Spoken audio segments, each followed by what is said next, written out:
Hello everyone, Ember here, and welcome back to a new video.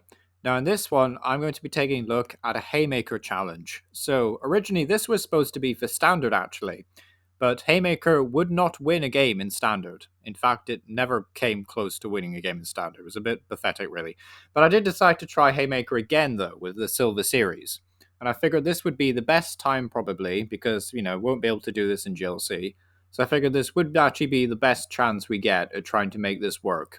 So, for those of you who don't know what Haymaker actually is, back when the Pokemon TCG first started, so the very, very first set of the game, way yonder back in, I can't remember the year exactly, but it was base set. That was the name of the set. There was this deck called Haymaker that was very powerful, somewhat oppressive, kind of broken to be honest. But yeah, Haymaker. It was based around a couple of Pokemon, most notably actually Hitmonchan, Scyther, and Electabuzz. I'm aware that like Doduo and Sirfetch'd kind of floated in and out of the deck. And to be honest, I don't think there's like great options for either of those cards in Standard anyway. So like they weren't going to fly. But at least with some of these Pokemon, we moderately have a chance. I've added in Magmar, by the way, just because I know Magmar was like a pseudo counter to Scyther back in the day for like mirror matches, but also Magmar's in here because the best Electabuzz we have in Standard has the Attack Electro combo, which only does 50 damage if Magmar is on your bench. And for the sake of content, I figured Magmar may as well be in this list. I also decided to add Mewtwo because even though Mewtwo wasn't actually in the original base set from what I can remember, like it was added later on as I think it was a promo for a film actually I heard. But yeah, this Mewtwo, again, not really a one-for-one translation. I think there is a more accurate one and expanded for sure, but this has to be for Standard, for Silver Series. So this Mewtwo has the Attack Reflective Barrier, which does 20 damage, 2 colors. And during your opponent's next turn, if this Pokemon is damaged by an attack, even if it gets KO'd, which is important, put damage counters on the attacking Pokemon equal to the damage done to this Pokemon. Which is crucial, because basically, no matter what you're up against, if they do more than, a sizable amount of damage, really, just any amount of huge damage, they will KO themselves, which is important because this deck really does struggle to do any kind of proper damage. It's a Haymaker deck. It's pretty rubbish in this day and age. Like Hitmonchan, to be honest, like Hitmonchan's not that bad, I guess. Like, it's not that bad. I'm kind of like losing the will to defend Hitmonchan, really. But like, it is a fun card, right? The ability counterattack, when it says like if it gets damaged, you put 3 damage counters on the attacking Pokemon. Again, even if this Pokemon is KO'd, so that's kind of cool. And then Excited Punch does 60 damage, and during your next turn, this Pokemon does 60 more damage with Excited Punch. So that's kind of cool. Then we also have Scyther. Now, Scyther, I've split them up into 2 different ones, partially because I think this one's a bit better. It also has free retreat, which is cool. Like, I like to have the pivot in here. But I also added this Scyther in because I think originally Scyther was only in Haymaker to give you more time to set up your other Pokemon anyhow. So that's kind of like why this Scyther got added in, is for that agility effect. Although, to be honest, I've not used this Scyther in any games. So, like you don't have to use it if you don't want to. Like this other Scyther is, a lot better, but it does attack for Grass Energy, which does sort of mean that if you want to ever attack with them, then you will have to run Grass Energy. Now, in true Haymaker fashion, I am running as many basic energy as can be feasible realistically, like 6 fighting, 3 grass, 4 lightning, 3 fire. I did originally think about having maybe 20 energy, and then I decided I would like to at least win 1 game today. So, I decided against 20 energy. But the trainers, I've kind of tried to be as faithful to Haymaker originally was, but of course there is some like setbacks that we have to talk about. Like research is 1-for-1 what it used to be, like the Professor Oak's research, discard your hand, draw 7, that's fine. But pretty much every other card had to be kind of like improvised. Like we've got switches, we've got an Ultra Ball in here. I think Ultra Ball was around during base set. We've got Crushing Hammer because that's basically the closest thing to energy removal as far as I can tell. So got 4 Crushing Hammers in here, very useful card.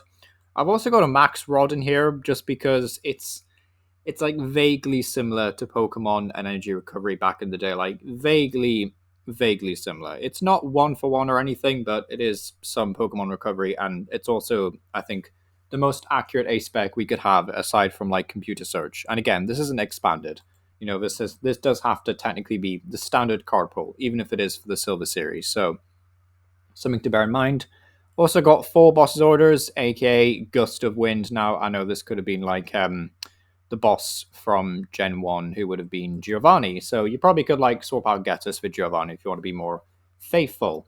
I also play Brock's Scouting, which allows you to search your deck for 2 base Pokemon or 1 evolution, which is just kind of like something that I would imagine would have been around back in the day. I'm not saying it was around, but it does feel like a card from that era, you know, this kind of like alternative effect. It's a supporter, but it finds Pokemon stuff. I am aware that there was no supporters back in the day. I did do a video talking about Basic actually and Haymaker, but yeah, it's quite an old video now actually. Yeah, we've got also got Falkner in here. Now this is where I'm definitely taking creative liberties, and you know, I'm not really faithfully adapting the source material, as maybe you would say. But Falkner has the effect, draw 2 cards, which is basically what Bill was, you know, draw 2. But if you do have a stadium in play, you get to draw 2 more. And this is basically me just saying I needed a draw engine in this deck to, you know, like actually win games. So having a supporter that lets you draw 4, as well as 4 copies of a stadium that lets you discard energy to draw 1, I felt was, you know, kind of fitting, especially since this is from the 151 set as well. Like, you could go all in with 151, by the way. There is actually some Bill's cards that are in standard. I could probably pull up a few here. Billionaire, that's definitely not a Bill. Okay, is there not more Bill cards? I thought I owned a few. Okay, there is one at least. So yeah, you could play like Bill's Transfer if you really wanted to, but I just wasn't going to be playing that much Pokemon Search to keep it in line. So yeah, 1 Ultra Ball is what I'm settled on, which is a bit miserable really. But to be honest, Brock Scouting finds 2 Pokemon every time you use it. Like, you don't really need much with this deck to get set up.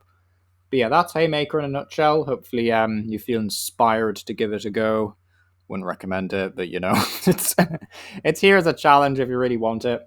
I did record a victory with this deck, and it's just ridiculous, but like, it was a 40-minute long video and the audio desynced anyway, so like, it won't be shown on YouTube likely, but you know, it's proof that it's proof that people will never see, so it's not technically proof, but it is proof that this deck can win a game. It's just very awful and very terrible. I'm aware also that there is some like more accurate Haymaker Pokemon in expanded, but they're locked in the full expanded. It's ironic because it's the last set of XY. There was an XY Hitmonchan, an Electabuzz, and like a Magmar as well, I think, and a Mewtwo that were like way, way more faithful. It's from the Evolution set. So hopefully one day we'll get like full expanded on TSG Live and I'll be able to try Haymaker out again. And yeah, maybe in like the CU Cup as well, actually, if there's some good ones in the Sun and Moon era and stuff. But yeah, for now, I still have to do for Haymaker. So yeah, let me know what you think down below. And yeah, thank you for watching. What is that? What is this? Regice. Yeah, Regice. Yeah, that's kind of a problem. You still have enough energy for this, which is crazy. How many energy are you down? 5. And we haven't seen a max rod yet, or like any kind of rod. So it is highly likely they'll just be saving that for when they're closer to decking out. So they're able to Codebreaker and then draw what they need, which is a shame.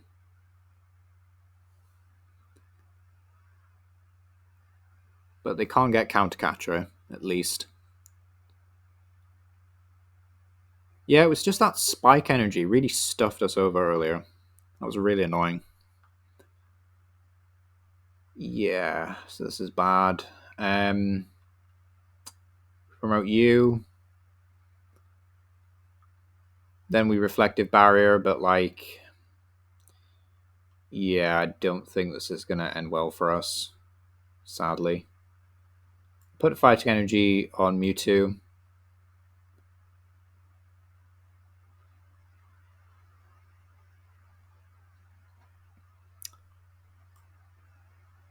I could make like one last boss stall play on Wailord, but I think he has the energy to like move it, so bruh. Okay, no boss anyway. Yeah, we'll discard the light energy, why not? It's not as if we'll be attacking with anything else.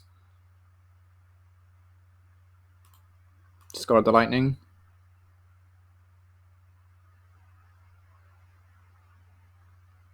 Just another switch. It's fine. Right, reflective barrier.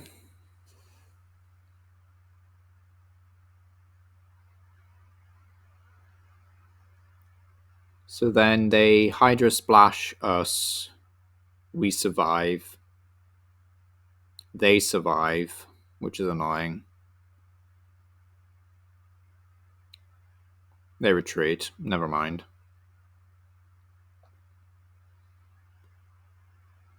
But if you use backs without using the ability, and we boss Wailord that only has one energy on, we could win by deck out. Could. It's a possibility.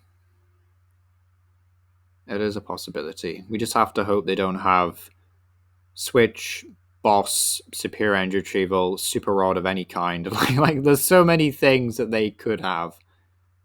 Jack for Probably? No, okay. I really want to know what this thing does. I'm assuming it's something like you retrieve basic energy from the discard pile, or like your opponent does something for you that helps.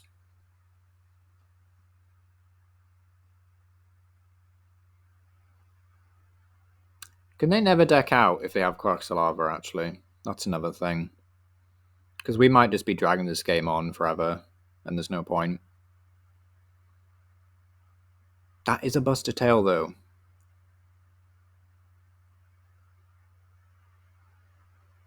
Which does make me kind of want to go for it.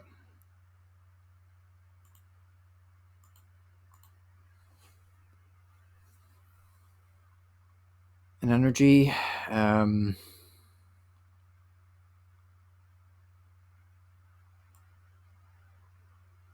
mean, it doesn't matter what attacker we promote because we can't take the prizes, but I want to see something.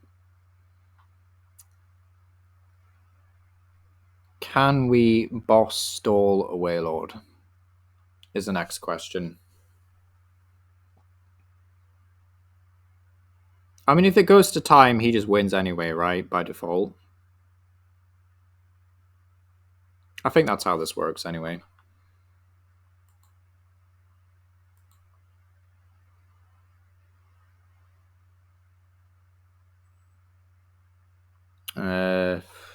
Fighting energy, sure. Where is me boss? That's not a boss. That's a hammer. I'll save the hammer. Electric combo. Doink.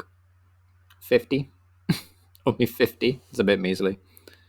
But yeah, he's run out of time, so I think what happens here is he just wins by default, I think. I think that's how this goes anyway. I mean, he could set up another Baxcalibur if he has another Rare Candy Baxcalibur in hand, because why not? How is this deck functioning? Like, there's so much stuff going on. So much stuff. How is it working? Share the source, please. Yeah, I think he knows that if he just waits until his timer runs out, he just wins. I mean, there's boss, but like... yeah. I think that's gonna be it.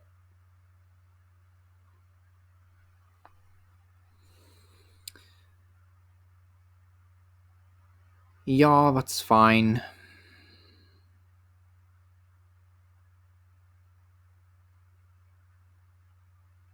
What does that even do?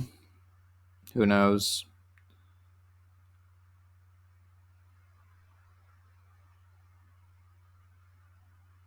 No way. This is what happened to me earlier. My timer ran out and then it conceded, even though I was ahead on the prize race.